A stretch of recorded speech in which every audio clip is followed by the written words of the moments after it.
Hello everyone, कैसे हैं आप सब। आई होप आप सब लोग बहुत अच्छे होंगे और आपकी पढ़ाई बहुत अच्छे से चल रही होगी। जैसे कि हमने सीटेट पेपर 2 के लिए यानी कि जो एसएसटी हमारा सब्जेक्ट है उसके लिए हमने पीवाईक्यू सीरीज स्टार्ट की है, जिसमें जो पीवाईक्यू सीरीज और होती है ना, सभी लोग पीवाईक्यू क्वेश्चन उठाते हैं और देन उनका आंसर दिखाते जाते हैं। यहाँ पे कुछ अलग लेकर आई हूँ। अलग क्या है कि आपको क्वेश्चन तो पता चलेगा ये पीवाईक्यू है, बट ये एनसीईआरटी से, किस क्लास की एनसीईआरटी से, कौन से चैप्टर से और किस पेज नंबर से लिया गया है, ये सारी चीज़ें आपको इस क्लास में मिलने वाली हैं। सो दैट कि आपको ये पता चले कि एनसीईआरटी हमारे एग्जाम के लिए कितनी इंपॉर्टेंट है, जिसके लिए हम बहुत सारे पैसे वेस्ट करके कोर्स खरीदते हैं और हमें क्या मिलता है, कुछ नहीं मिलता, क्योंकि क्वेश्चन तो एनसीईआरटी से बन रहे हैं। तो चलो स्टार्ट करते हैं। पहला क्वेश्चन देखेंगे। मैं जूम करती हूँ, आप लोग क्वेश्चन को पढ़िएगा। स्टेटमेंट वाला क्वेश्चन है, डरना नहीं है, उसको हम आराम से डील करेंगे और देखेंगे कैसे स्टेटमेंट वाला क्वेश्चन हमारी एनसीईआरटी से बनाया गया है। क्वेश्चन नंबर 1 क्या कह रहा है? नंबर ए कह रहा है जो स्थान ग्रीनविच के पश्चिम में है उनका समय ग्रीनविच से पीछे रहता है। आपको आई होप टाइमलाइन के बारे में पता होगा। टाइमलाइन क्या होती है, कितने डिग्री होती है, अगर नहीं पता है तो मैं क्लासेस में कवर करवा सकती हूँ, आप कमेंट बॉक्स में कमेंट कर देना। तो जो हमारा क्या कह रहा है कि ग्रीनविच के पश्चिम, ग्रीनविच रेखा होती है, उसके इधर क्या होता है, पश्चिम होता है, और इस तरफ क्या होता है, पूरब होता है। तो कह रहा है कि इस तरफ जाने पर टाइम क्या होता है, माइनस होता है। तो ये तो सही है अगर आपने पढ़ा होगा। और यहाँ क्या होता है, पूरब की ओर प्लस होता है, पता है ना आपको।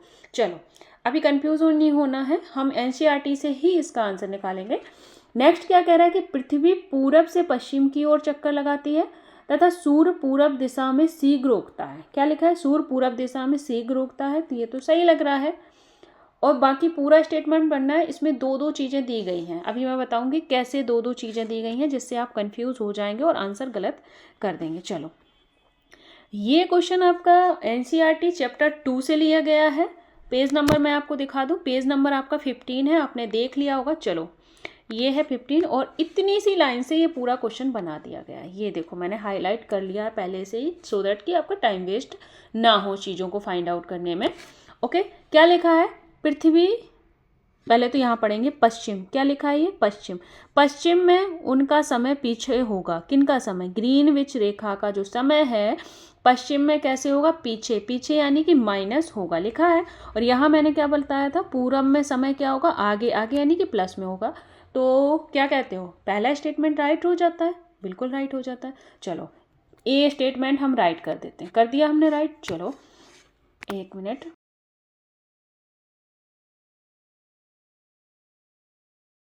वन सेकेंड, ठीक है।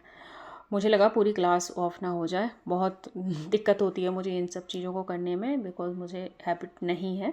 चलो फिर क्या है, ये वाला आपका बी स्टेटमेंट बन रहा है। क्या, पृथ्वी पश्चिम से पूरब की ओर चक्कर लगाती है। ध्यान देना क्या लिखा है, जो हमारी अर्थ है वो पश्चिम से पूरब की ओर चक्कर लगाती है, यानी कि जो घूमती है वो ईस्ट, वेस्ट टू ईस्ट घूम रही है।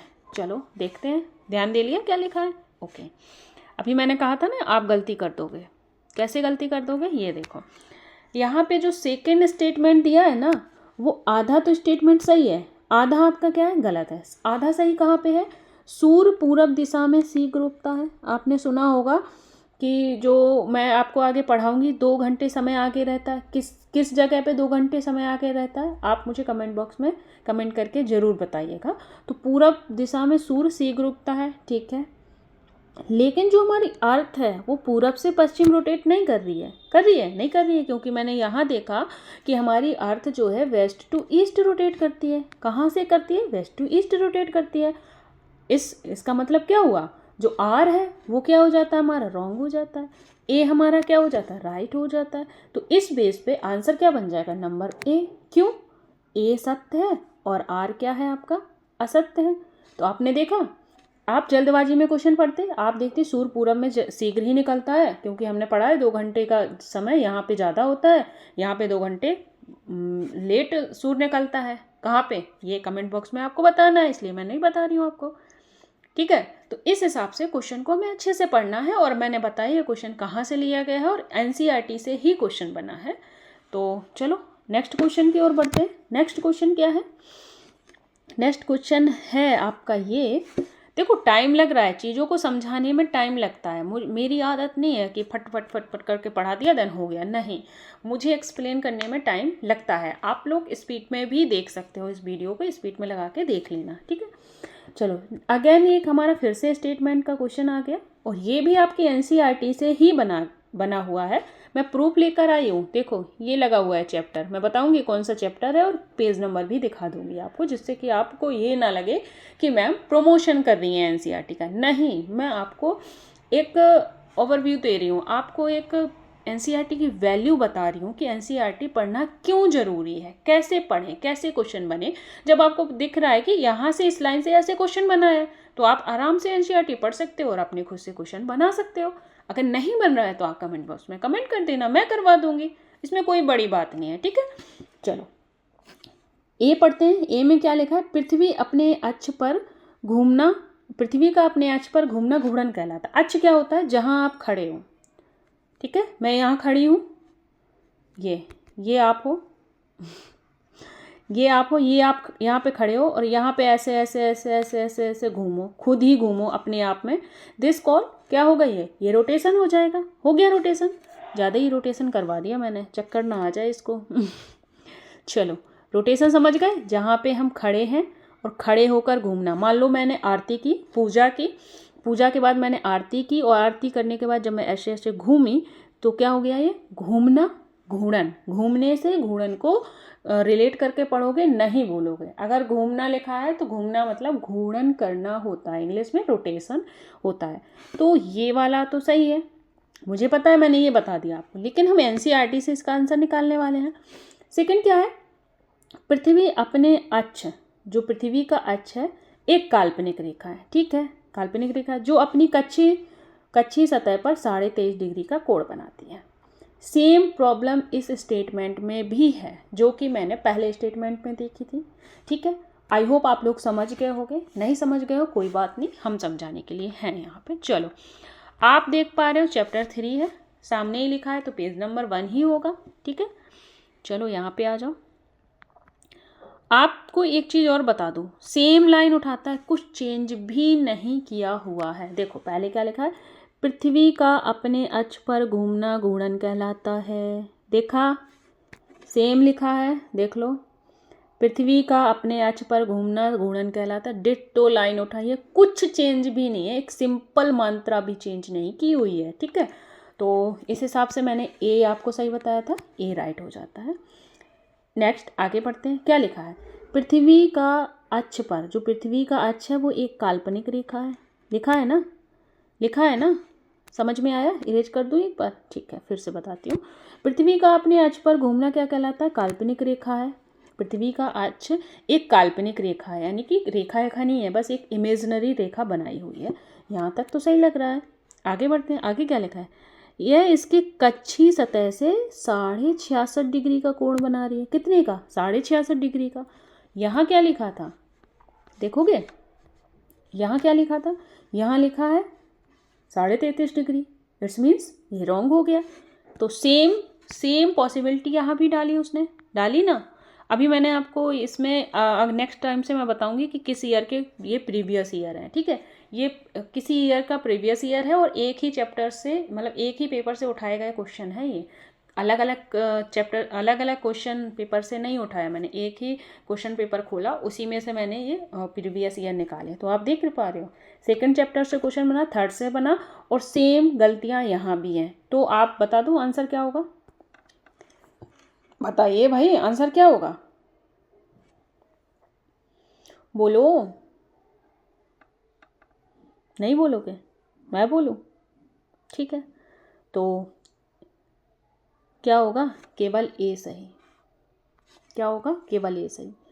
अब ध्यान क्या देना है, यहाँ पे क्या लिखा है, दोनों ए तथा बी सही है। अब कोई क्या करता है, यहाँ दोनों नहीं देखता है, ए तथा और बी गलत लिखा है, अरे यहाँ बी गलत है, ठीक है ये सही है, नहीं, यहाँ देखो दोनों गलत हैं, दोनों ए एंड बी दोनों गलत हैं, तो ये भी गलत हो गया, ये भी गलत हो गया, क्या होगा आंसर, ए।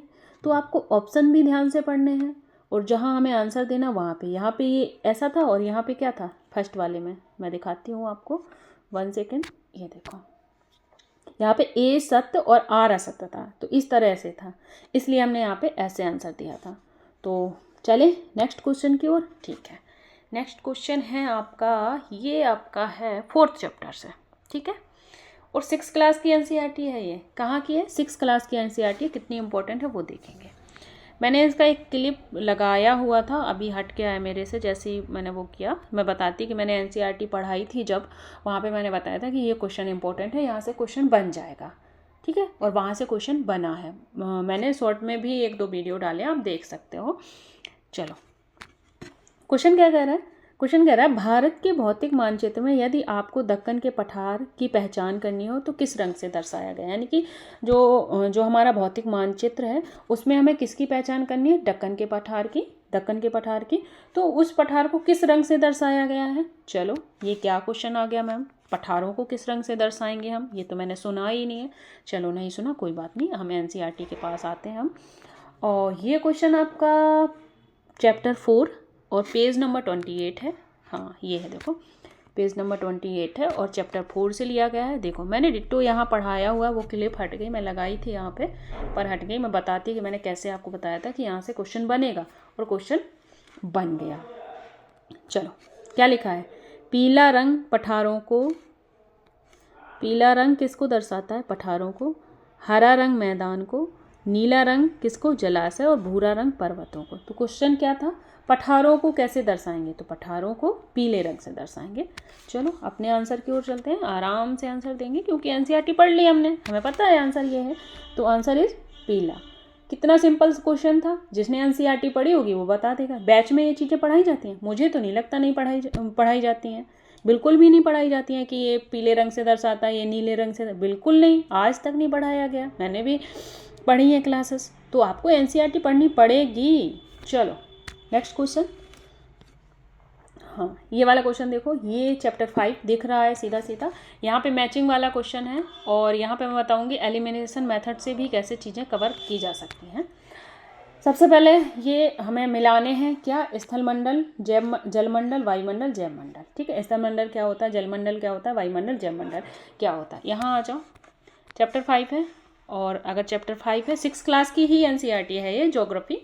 और अभी मैंने 7th क्लास की नहीं कवर करवाई है, आगे चल के कवर करवाऊंगी। अगर आपको क्लासेस पसंद आएंगी तो कंटिन्यू रहेगी ये। ठीक है, तो मैंने ये हाईलाइट किया हुआ है, आप देखो। पहले ये भूमंडल जिसे हम स्थलमंडल भी कहते हैं, वायुमंडल, जलमंडल एंड जीवमंडल या जैवमंडल। ठीक है, स्थलमंडल में क्या क्या होता है? स्थलमंडल में ये 3 घटक है महत्वपूर्ण। स्थलमंडल में क्या होता है? पृथ्वी का ठोस भाग। कौन सा भाग? ठोस भाग, जिसमें हमारे पर्वत, चट्टानें वगैरह होती हैं, वो हमारा क्या कहलाता है? भूमंडल या स्थलमंडल कहलाता है। वायुमंडल क्या होता है? तो वायुमंडल ये हो जाता है। वायुमंडल क्या है? वायुमंडल वायु क्या होती है? गैस होती है। तो वायुमंडल में गैसेस पाई जाती हैं, जैसे कि ऑक्सीजन, नाइट्रोजन, कार्बन डाई गैस आदि गैसेस पाई जाती हैं। जलमंडल, जल का मतलब जहाँ पे बहुत सारा जल पाया जाएगा। जीवमंडल वहाँ होता है जहाँ पे पादप और मतलब हम जीव, जंतु और मनुष्य सारे लोग मिल के रहते हैं, उसे जैवमंडल कहते हैं। जहाँ पे स्थल, जल, हवा और तीनों चीज़ें एक जगह मिलती हैं, वो होता है हमारा जैवमंडल। इसको मैं अच्छे से जब क्लास स्टार्ट कराऊंगी, अगर आप लोगों को समझ में चीज़ें नहीं आती हैं तो आप बता देना, वही टॉपिक में फटाफट कवर करवा दूँगी। चलो, सबसे पहले हमें ये देखना है कि ये क्वेश्चन मान लो हमें नहीं आता है, मुझे नहीं पता, तो इसमें सबसे ईजी क्या है? इसमें मुझे सबसे ईजी जलमंडल लग रहा है। क्या लग रहा है? जल का मतलब पानी से रिलेटेड है। तो जलमंडल कहाँ आ रहा है? ये आ रहा है, जल के विभिन्न स्रोत, यानी कि बी का क्या होगा? बी का आपका तीसरा सही होगा। यहाँ पे देखें कहाँ है बी का तीसरा, यहाँ पे बी का चौथा गलत, यहाँ पे बी का पहला गलत, यहाँ पे बी का दूसरा गलत, यहाँ पे है बी का तीसरा, है तीसरा। हमें कुछ नहीं आता, हमें इस क्वेश्चन का पता नहीं है। ठीक है, क्वेश्चन का क्यों भी पता नहीं है, कहाँ से क्वेश्चन बना, बट मुझे ये पता चल गया कि जलमंडल का जल होता है, जल से रिलेटेड होता है। और यहाँ पे हमारी किस्मत इतनी अच्छी थी कि यहाँ पे एग्जामिनर ने कोई भी बी में तीसरा नहीं लगाया, तो क्या होगा? ये आंसर सही हो गया। मान लो जलमंडल का वो कर देता कि यहाँ पे भी तीसरा दे देता, तो आपको दो ऑप्शन हो जाती कि ये सही है कि ये सही है। तो हम दूसरी चीज़ पे ध्यान देते। क्या नेक्स्ट इजी क्या लगा मुझे तो नेक्स्ट इजी वायुमंडल लगा। वायु मतलब गैसेज होती हैं। क्या होती हैं? वायु का मतलब गैसेज होती हैं। तो वायुमंडल, वायु की पतली परत, यानी कि सी का कौन सा हो रहा है, 4th नंबर हो रहा है। चलो आ जाओ, देखो ध्यान से, सी का 4th यहाँ है नहीं है, यहाँ है नहीं है, यहाँ है नहीं है, सिर्फ यहाँ है। तो इस बेस पे भी ये आंसर क्या होगा, यानी कि आंसर क्या हो गया हमारा, 4th आंसर हो गया। चलो ऊपर आते हैं और अपने अगले मिला देंगे। स्थल मंडल मैंने बताया था अभी, जहाँ पर पर्वत, चट्टाने, खनिज वगैरह पाए जाते हैं वो क्या होते हैं, स्थल मंडल होता है। जैव मंडल पादप और जीव सारे मिलके रहते हैं, वो जैव मंडल हो जाता है। तो आई होप आपको ये क्वेश्चन क्लियर हो गया होगा। अब सारे क्वेश्चन कवर हो गए हैं। अगर आपको ये क्लास अच्छी लग रही है तो please please like share subscribe जरूर करिएगा। और मैंने टारगेट स्टार्ट कर दिए हैं एनसीईआरटी पेपर 2 के लिए, सीटेट पेपर 2 के लिए। तो टारगेट से जुड़ जाइए। टेलीग्राम का लिंक मैं चैनल के नीचे दे दूँगी डिस्क्रिप्शन में, वहाँ से आप लोग जुड़ सकते हैं। और जिस भी सब्जेक्ट में आपको प्रॉब्लम होती है, आपके पास कोई गाइड करने वाला नहीं है कि कैसे क्या पढ़ना है, तो उसके लिए मैंने एज अ मेंटर एक चैनल बनाया है। मैं वहाँ पे आपको गाइड करने वाली हूँ। जिस भी सब्जेक्ट में आपको प्रॉब्लम है, कैसे क्या चीज़ें कवर करवानी है, वो सब चीज़ें मैं धीरे धीरे कवर करवाने वाली हूँ। बस सिर्फ आपका मुझे साथ चाहिए। अगर आप लोग लाइक शेयर चैनल को सब्सक्राइब करते हैं, आपको चीज़ें पसंद आ रही हैं, तो कमेंट ज़रूर करिएगा। कमेंट करने के बाद क्या होता है कि थोड़ा सा अच्छा फील होता है कि बच्चों को ये चीज़ें पसंद आ रही हैं, तो हम लोग मोटिवेटेड होते हैं। मोटिवेशन की सबको ज़रूरत होती है as a student, as a teacher. तो प्लीज़ कमेंट ज़रूर करिएगा। So thank you guys, take care and bye bye.